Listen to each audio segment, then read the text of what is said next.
আজকে সারাদিন ঢাকা গলিতে গলিতে সরোয়ার্দী উদ্যানে আমরা সমাবেশের পারমিশন চেয়েছি, দেয় নাই। গোলাপবাগ গেছি, সেখানেও দেয় নাই। এরপরে প্রেস ক্লাবের মধ্যে দিয়েছে। এইরকম তিনটা জায়গায় নড়াচড়া করা মানে হলো আমাদের সাথে বৈষম্য সৃষ্টি করেছে।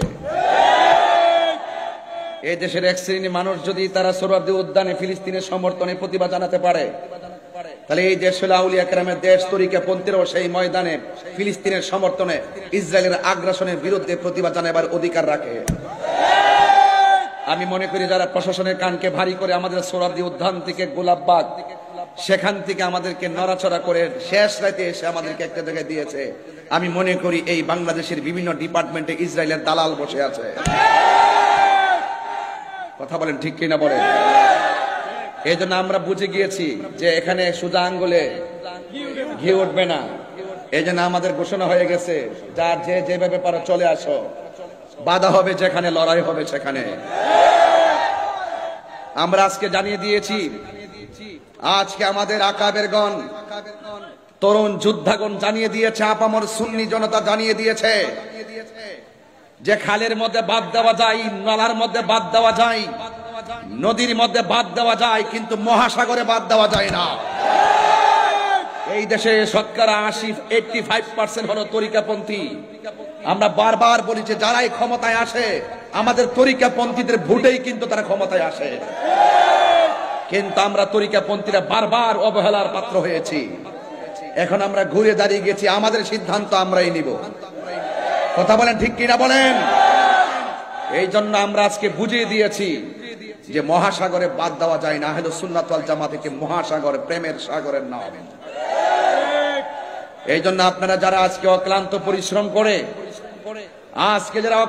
পরিশ্রম করে, ফিলিস্তিনের সমর্থন জানিয়ে ইসরায়েলের আগ্রাসনের বিরুদ্ধে প্রতিবাদ করেছেন, এবং যারা ঢাকার রাজপথকে ইয়া রাসূলুল্লাহ ধ্বনিতে কাঁপিয়ে দিয়েছেন, ইনশাআল্লাহ পরিষ্কার আগামীতে শুধু কর্মসূচি ঘোষণা হবে, সেখানে সরাসরি মহাসমাবেশ হবে।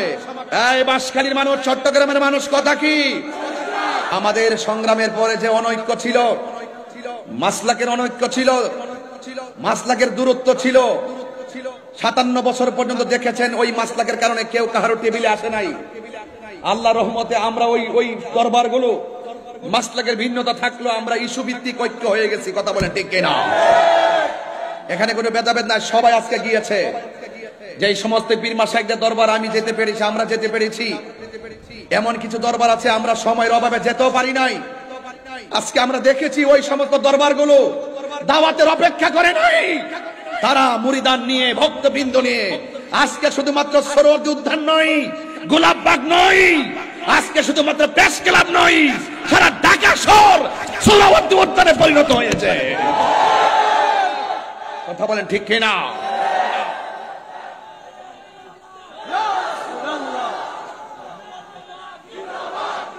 যারা অক্লান্ত পরিশ্রম করে আজকে গিয়েছেন, সারা বাংলাদেশের পীর মাশায়েখ, আপামর মুসলিম জনতা, সুন্নি জনতা, দল মত নির্বিশেষে যারা এসেছেন, আমি সকলকে ধন্যবাদ জানাই। এবং আগামীর যে কোনো কর্মসূচি বাস্তবায়নের জন্য ডাক দিলে আপনাদেরকে কি পাওয়া যাবে? আমরা আর পিছিয়ে থাকতে চাই না। আমাদের অধিকার আমরা আদায় করে নিব ইনশাআল্লাহ। এই জন্য কোন সুন্নি এককভাবে গোপনে সিদ্ধান্ত নেবেন না। সারা বাংলাদেশের আকাবেরগণ সিদ্ধান্ত দিবে এই তৃণমূল সুন্নিরা কোন দিকে যাবে। কথা বলেন ঠিক কিনা? এই জন্য এই দেশ আউলিয়া কেরামের দেশ, এই দেশ বাবা শাহজালালের দেশ। 360 আউলিয়ার পদতলিতে সিলেট ধন্য, 12 আউলিয়ার পদতলিতে চট্টগ্রাম ধন্য। কথা বলেন ঠিক না ঠিক? শুধু একটা মিস কল দিয়েছি, যদি আমাদেরকে যদি ওই সুযোগটা যদি না করি, যদি সারা বাংলাদেশ আমরা সরোয়ার্দী উদ্যান বানাই নিতাম। এই দেশে সুন্নিদেরকে বাদ দিয়ে, তরিকাপন্থীদেরকে বাদ দিয়ে অপশক্তিগুলো দেশের মুখপাত্র সাজছে। মনে হয় যেন তারাই একমাত্র ধর্মের মুখপাত্র। এরা ধর্মের নামে অধর্মের চর্চা করে জাতিকে বিভ্রান্ত করছে। কথা বলেন ঠিক কিনা? আজকে দেখেছেন তো শান্তিপ্রিয় কত সুন্দর প্রতিবাদ হয়েছে, যেখানে গরু চুরি নাই, আম চুরি নাই, জুতা চুরি নাই, মারামারি নাই, কাটাকাটি নাই, ধাক্কাধাক্কি নাই, উগ্রতা নাই, সন্ত্রাসী নাই, চাঁদাবাজি নাই, রাহাজানি নাই, ভাঙচুর নাই, অগ্নিসংযোগ নাই। সুন্নিরা বা সুন্নি জামাত শান্তির নাম কথা বলেন ঠিক না? আমরা আবারও প্রমাণ করে দিয়েছি। সুতরাং সুন্নিদেরকে ট্যাগ দিয়ে কথা বলবা না। এই দেশে আমরা দেখি সবচাইতে রাজনৈতিকভাবে সুবিধা ভোগ করে ওই শ্রেণীর গোষ্ঠীগুলো যারা ধর্মের নামে অধর্মের চর্চা করে। কথা বলেন ঠিক কিনা? আপনারা সবাই ঐক্যবদ্ধ থাকবেন। আমার আজকে খুব ভালো লেগেছে, আমি দেখেছি আমাদের অনুষ্ঠানের মধ্যে কওমি অঙ্গনের একজন হুজুর, একজন গুরুত্বপূর্ণ হুজুর জুনায়েদ আল হাবিব হুজুর, তিনি নিজেও এসেছেন। আমরা এটাই চেয়েছি, এটাই বোঝাতে চেয়েছি যে এখানে ফিলিস্তিনের ইস্যুতে আমরা ভেদাভেদ নাই। সব যে যেই দল করেন, যে ধর্মের অনুশাসন করেন, সবাই আসার দরকার। কথা বলেন ঠিক কিনা? কিন্তু আমরা দেখি সুন্নিদেরকে মাইনাস করে রাখা হয়, সুন্নিদেরকে দূরে ঠেলে ফেলে রাখা হয়। আজকে শুধু একটা মিস কল দিয়ে বুঝাই দিলাম। পুলিশ প্রশাসন অনেক সময় মনে করছে ঢাকা কি এত লক্ষ লোকের ধারণ ক্ষমতা আছে, এই জন্য অনেক গাড়ি আটকাই দিছে, কয়েক হাজার 30-40 হাজার গাড়ি আটকাই দিছে, ঢাকা ঢুকতেই পারে নাই, জ্যামজট লেগে গেছে। যদি আমার মনে হয় সবাই ঢুকতে পারতো। এত বাধা বিপত্তির মধ্যে যে অবস্থা, যদি সুযোগ পায় ঢাকা হয়ে যাবে ইয়া রাসূলুল্লাহর ক্যান্টনমেন্ট। আগামীতে আহলুস সুন্নাত ওয়াল জামাতের কোন আলেমকে ট্যাগ লাগায় কথা বললে তার জবাব হবে ইনশাআল্লাহ। জবাব হবে কিনা বলেন? আমরা মদিনাওয়ালার প্রেমের দালালি করি।